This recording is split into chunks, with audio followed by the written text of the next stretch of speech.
Hi all, ಸಂಗೀತ colourful YouTube ಚಾನಲ್ಗೆ ಎಲ್ರಿಗೂ ಸ್ವಾಗತ. ನಾನಿವತ್ತು ನೂಲು ಕೋಸು, ಕೆಲವೊಬ್ಬರು ನವಿಲು ಕೋಸು ಅಂತಾರೆ, ಇನ್ನೊಬ್ಬರು ಬರೀ ಕೋಸು ಅಂತ ಕರೀತಾರೆ. ಸೊ ಅದ್ರ ಸಾಂಬಾರು ಈಸಿಯಾಗಿ, ಸಿಂಪಲ್ಲಾಗಿ, ಟೇಸ್ಟಿಯಾಗಿ ಯಾವ ರೀತಿ ಮಾಡೋದು ಅಂತ ತೋರಿಸ್ಕೊಡ್ತಾ ಇದ್ದೀನಿ. ನಾನು ಮೀಡಿಯಮ್ ಗಾತ್ರದ್ದು 3 ಕೋಸನ್ನು ಮೀಡಿಯಮ್ಮಾಗಿ, ಅಂದರೆ ದೊಡ್ಡದು ಇಲ್ಲ ಚಿಕ್ಕದು ಇಲ್ಲ, ಆ ಥರ ಹೆಚ್ಚಿಟ್ಕೊಂಡು ಅದ್ರ ಜೊತೆ ಒಂದು ಹುಳಿ ಟೊಮೊಟೊನ ಹೆಚ್ಚಿಟ್ಕೊಂಡಿದ್ದೀನಿ. ಸೊ ನೀವು ಒಂದಾದರೂ ಹಾಕ್ಕೋಬೋದು ಅಥವಾ ಎರಡಾದರೂ ಹಾಕ್ಕೋಬೋದು. ನಾನಿಲ್ಲಿ 3 ಹಾಕ್ಕೊಂಡಿದ್ದೀನಿ. ಆಮೇಲೆ ಇಲ್ಲಿ ತೊಗರಿ ಬೇಳೆನ ತೊಳೆದ್ಬಿಟ್ಟು ಇಟ್ಕೊಂಡು, ಸೊ ಅದಕ್ಕೆ ಹೆಚ್ಚಿರುವಂಥ ಟೊಮೊಟೊ ಮತ್ತು ನೂಲ್ಕೋಸನ್ನ ಹಾಕಿ, ಸೊ ಇದಕ್ಕೆ ತರಕಾರಿ ಮತ್ತು ಬೇಳೆ ಮುಳುಗೋ ಅಷ್ಟೇ ಸ್ವಲ್ಪ ನೀರು ಹಾಕ್ಕೊತಾ ಇದ್ದೀನಿ, ಜಾಸ್ತಿ ಹಾಕ್ಕೊಳ್ತಾ ಇಲ್ಲ. ಸೊ ಇದಕ್ಕೆ ಇವಾಗ 1 ಟೇಬಲ್ ಸ್ಪೂನ್ ಅಷ್ಟು ಉಪ್ಪನ್ನು ಹಾಕ್ಕೊಂಡು ಸ್ವಲ್ಪ ಕೊಬ್ಬರಿ ಎಣ್ಣೆಯನ್ನು ಹಾಕ್ಕೊತಿದ್ದೀನಿ. ಕೊಬ್ಬರಿ ಎಣ್ಣೆ ಇಲ್ಲಾಂದರೆ ನೀವು ಮಾಮೂಲಿ ಯಾವ ಅಡುಗೆ ಎಣ್ಣೆಗೆ ಯೂಸ್ ಮಾಡ್ತೀರೋ ಅದನ್ನೇ ಯೂಸ್ ಮಾಡಿ. ಸೊ ಇವಾಗ ಲಿಡ್ನ ಕ್ಲೋಸ್ ಮಾಡಿಬಿಟ್ಟು ಬರೀ 2 ವಿಸಿಲ್ನ ಕೂಗಿಸ್ಕೊತೀನಿ. ಅದು ಕೂಗೋ ಅಷ್ಟರಲ್ಲಿ ನಾನು ಸ್ವಲ್ಪ ಮಸಾಲೆ ರೆಡಿ ಮಾಡ್ಕೊತೀನಿ. ಬರೀ ಕಾಯಿ ತುರಿ, ಖಾರ ಪುಡಿ ಹಾಕಿ ರುಬ್ಬಿಟ್ಕೊತಾ ಇದ್ದೀನಿ ಅಷ್ಟೇ, ಮತ್ತು ಇನ್ನೇನು ಮಸಾಲೆ ಹಾಕೋದಿಲ್ಲ.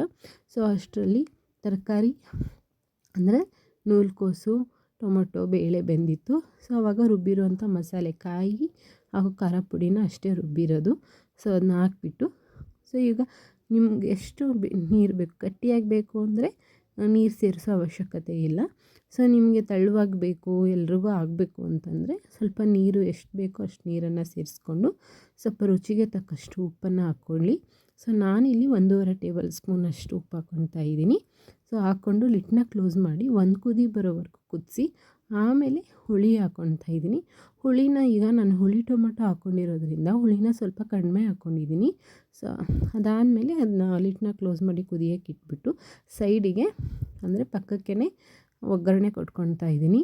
ಒಂದು ಪಾತ್ರೆನ ಇಟ್ಬಿಟ್ಟು ಸ್ವಲ್ಪ ಎಣ್ಣೆ ಹಾಕಿಬಿಟ್ಟು, ಎಣ್ಣೆ ಕಾದ್ಮೇಲೆ ಸಾಸಿವೆ ಹಾಕಿ, ಸಾಸಿವೆನ ಸ್ವಲ್ಪ ಸಿಡಿತಿದ್ದಂಗೆ ಜೀರಿಗೆ ಹಾಕಿಬಿಟ್ಟು, ಸೊ ಕರ್ಬೇವಿನ ಸೊಪ್ಪು, ಒಣಮೆಣ್ಸಿನ್ಕಾಯಿ, ಜಜ್ಜಿರೋ ಬೆಳ್ಳುಳ್ಳಿ, ಹಾಗೆ ಒಂದು ಮೀಡಿಯಮ್ ಗಾತ್ರದ ಈರುಳ್ಳಿನ ಹಾಕಿಬಿಟ್ಟು ಚೆನ್ನಾಗಿ ಫ್ರೈ ಮಾಡ್ಕೊತೀನಿ. ಆ್ಯಕ್ಚುಲಿ ನಾವು ಎಣ್ಣೆ ಜಾಸ್ತಿ ಹಾಕೋದಿಲ್ಲ, ಅದಕ್ಕೋಸ್ಕರನೇ ಈ ಥರ ಆಗೋದು. ಎಣ್ಣೆ ಜಾಸ್ತಿ ಹಾಕೋದಿದ್ರೆ ಹಾಕ್ಕೊಳ್ಳಿ. ಸೊ ಆಮೇಲೆ ಸ್ವಲ್ಪ ಹಿಂಗನ್ನು ಹಾಕ್ಬಿಟ್ಟು ಆ ಕಡೆ ಕುದೀತಿರುವಂಥ ಬೇಳೆ ಮತ್ತು ತರಕಾರಿನ ಮಿಕ್ಸ್ ಮಾಡಿ ಚೆನ್ನಾಗಿ ಒಂದ್ಸರಿ ಮಿಕ್ಸ್ ಮಾಡ್ಕೊತಾ ಇದ್ದೀನಿ. ಎಲ್ಲ ಒಗ್ಗರಣೆ, ಈರುಳ್ಳಿ, ಬೆಳ್ಳುಳ್ಳಿ ಎಲ್ಲನೂ ಮಿಕ್ಸ್ ಆಗೋ ಥರ. ಅದಾದಮೇಲೆ ಸ್ವಲ್ಪ ಕೊತ್ತಂಬರಿ ಸೊಪ್ಪು, ಒಂಚೂರೇ ಕಾಯಿ ತುರಿನ ಹಾಕಿಬಿಟ್ಟು ಚೆನ್ನಾಗಿ ಮಿಕ್ಸ್ ಮಾಡಿಕೊಂಡ್ರೆ ನೂಲ್ಕೋಸು ಸಾರು ಅಥವಾ ನವಿಲು ಕೋಸು ಸಾರು ತುಂಬ ಚೆನ್ನಾಗಿರುತ್ತೆ. Thank you for watching.